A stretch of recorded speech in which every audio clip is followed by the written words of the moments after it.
Assalomu alaykum, men Rahima Dillola. Meni ikki chanoq suyaklarimda og'riq, bezovtalar boshladi 4-5 yil oldin.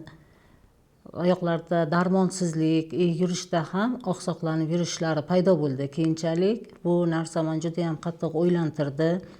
YouTubedan juda ko'p ma'lumotlar izladim, sotsetlar orqali, juda ko'p vrachlar bilan bog'landim. Hammalarini javoblari operatsiya yo'li bilan endoprotez qilish holatini aytishdi, lekin men bu narsaga birdaniga ko'nikmadim. Boshqa yo'llarni izlash uchun juda ko'p davolandim, boshqa mutaxassislar bilan maslahatlashib, lekin shu narsani tushundimki, jarayon juda ham chuqurlashib ketgan. 3-4 darajadagi holatlarda konservativ yo'llar bilan davolanish vaqtinchalik odamni yengillashtiradi ekan, lekin protsessni to'xtatib, yaxshilanish holati unchalik kuzatilmadi. Keyin tanishlar orqali Germaniyada mana shu operatsiyani juda ham chiroyli qilishlari haqida eshitdim. Bir fikr paydo bo'ldi, bu operatsiyani Germaniyaga qildirish. Keyin gapirishdiki, operatsiya hozirgi kunda o'zimizda ham, O'zbekistonda ham juda ham chiroyli o'tkazishyapti, yaxshi mutaxassislar bor. Lekin muammo nimada? Reabilitatsiya holatini o'tkazish biroz qiyinroq, bunaqa jarayonlar kamroq ekanligini tushuntirishdi, o'zim ham tushunib yetdim. Shuning uchun to operatsiyani o'zimga qaror qilgunimcha ham 1 yillar o'tib ketdi. Buni ustida keyin o'zim ko'proq ishladim. Mana shu xo'p, operatsiyani yaxshi o'tkazib olsak, operatsiyadan keyingi holat bilan o'zim shug'ullanaman deb, o'sha tayyorgarlik etaplari o'sha gimnastikadan boshlandi. Hamma vaqt gimnastika qilib, o'sha muskullarni operatsiya jarayoniga tayyorlash kerak ekan. Organizmni tiklanishi uchun doimiy ravishda shu suv balansini to'g'rilab, to'g'ri ovqatlanish holatlariga qarab, immunitetni ko'tarib, suyak sistemalarini mustahkamlab, suyakka kerak bo'ladigan oziqalar, kalsiy preparatlari, vitamin D mahsulotlarini iste'mol qilib, operatsiyagacha ham tayyorgarlik etaplarini o'tkazib bordim va ham o'zimni psixologik tayyorlashga urindim. Hamma narsa zo'r bo'ladi, hamma narsa effektivni bo'ladi. 100% bu narsaga ishonib, kallada hech qanaqa negativ holatlarni olmasdan 100% o'zimga vrachlarga ishonch bilan pozitiv holatda shunaqa sosteniyga tushdimki, holatga men absolyutni sog'lom holatda bo'laman, hammasi zo'r bo'ladi. Haqiqatdan ham operatsiya o'zim o'ylagandek juda ham muvaffaqiyatli o'tdi. 1 soatni ichida, 3-4 kunning ichida operatsiya yaralari bitib boshladi. Ertangi kuni, operatsiyadan keyingi kunini o'zidayoq men o'rnimdan turdim va 3-kunda o'sha yura boshladim. Men o'zim o'ylagandan ham ko'ra yaxshiroq natija oldim, va lekin bu narsalarni juda ham yengil, chiroyli bo'lishi uchun har bir operatsiyaga boruvchi insonlar o'zlarini ham psixologik, ham fiziologik, ham organizmni butunlay mana shu jarayonga tayyorlash etaplarini o'tkazishlari lozim deb bilaman. Chunki men mana shu etapdan o'tganligim uchun operatsiyadan keyingi holat juda ham chiroyli o'tdi. Organizmni butunlay tayyorlash kerak.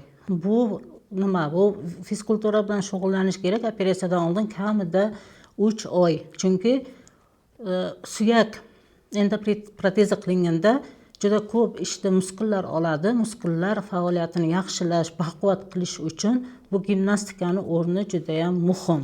3-holatda mana muskulda bu jarayon ketyaptimi? Vitaminlar, minerallar, kalsiy preparatlari albatta iste'mol qilish kerak. Buni operatsiyadan keyin emas, operatsiyadan oldin o'sha iste'mol qilib boshlashimiz kerak. Chunki bizda faqat 2 bo'g'in emas, 2 bo'g'inda operatsiya bo'layotgan bo'lsa, bizda boshqa bo'g'inlarimizga ham, tizza bo'g'inlari, oyoqning pastki bo'g'inlarida ham nagruskalar tushib, u ishni boshqalari oladi. Shuning uchun ularga yordam bo'lishi uchun bo'g'inlar uchun alohida tabiiy mahsulotlar, suyaklar uchun vitamin, minerallar, muskullar uchun, hattoki qon tomirlari, limfa tugunlari uchun ham kerak bo'lgan hamma mahsulotlarni iste'mol qilib, organizmni tayyorlab, keyin operatsiyaga kirganligim uchun ham shunaqa chiroyli yaxshi natija oldim deb o'ylayman.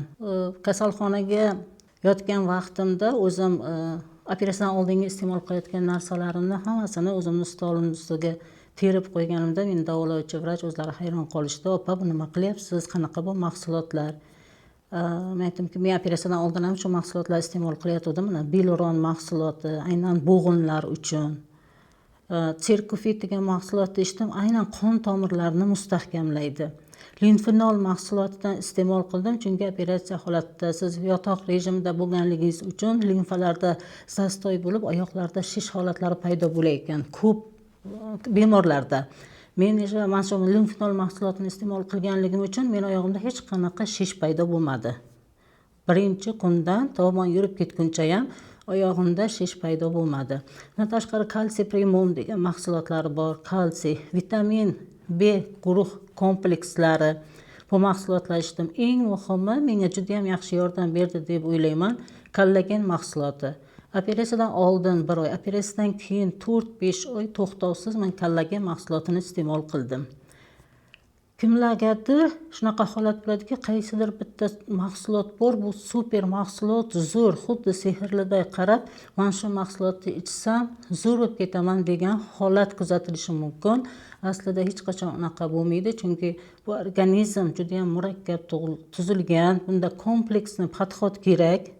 Umumiy podxod bu gimnastikadan boshlab, psixologik nastroydan boshlab, hamma hujayra, organ sistemalarimiz, suyak, muskul, bo'g'in, limfa tugunlari, qon tomirlari hammasi uchun kerak bo'lgan mahsulotlar. Bular tarkibi nima? Mahsulot nima uchun beramiz? Bu hammasi ozuqa. O'sha organ sistemalarimizda kuchli, barqaror ishlashi, mana shunday stressiy holatlarda, mana shunday kuchli operatsiyalarda o'z faoliyatini, o'zini mexanizmini buzib qo'ymasligi uchun, to'g'ri ishlashi uchun yordam beramiz xolos. Agar organizmni o'zi juda ham aqlli qurilgan, organizm o'zi tiklanuvchi xususiyatga ega, har qanday holatda bizda vassanavlin deymiz, tiklanish holatlari bo'ladi. Faqatgina biz shu organizmga to'g'ri yordam berib, to'g'ri natijaga erishamiz. Mana shu narsalarda hammasini men qilmasligim mumkin edi, lekin shunday holatda ham organizm baribir tuzaladi. Lekin jarayon sal boshqacharoq ketadi. Operatsiya bo'lib, bu mahsulotlarni ichmasdan ham yaxshi bo'lgan insonlarni ko'p uchratdim, ko'rdim, lekin ularda bu prosess 6 oylab, 8 oylab davom etadi. Menda esa bu narsa juda qisqa vaqtga qisqarib, 1 oyda ichida to'liq o'zimni oldingi holatimga qaytdim. Va shuning uchun men juda ham tavsiya qilardimki, agar kimda qanaqa muammo bo'ladigan bo'lsa, bu faqatgina operatsiyaga bog'liq muammo emas. Salomatligiga qanday muammo bo'ladigan bo'lsa, bu yaralar bilan bog'liqmi, bu jarohat bilan bog'liqmi, yoki qandaydir bir jiddiy surunkali kasalliklar bilan bog'liqmi muammo bo'lsa, shu narsani esda tutinglarki, buni hammasi uchun organizmga yordam beruvchi vositalardan, tabiiy mahsulotlardan iste'mol qilsangiz, siz tanangizga juda ham katta yordam berasiz, lekin tana o'zini o'zi tiklaydi, o'zini o'zi davolaydi. Agar siz u mahsulotlar to'g'risida ko'proq ma'lumotlar bilishni istasangiz, izohda men o'zimni ma'lumotlarimni qoldiraman. Siz qayta bog'lanib, o'zingiz muammolaringiz haqida yoki kerakli savollaringiz bo'lsa qoldirishingiz mumkin. Men qo'limdan kelgancha har biringizga yordam beraman, maslahatlarimni beraman. Har doim sog' bo'ling, omon bo'ling. Kasal bo'lmanglar.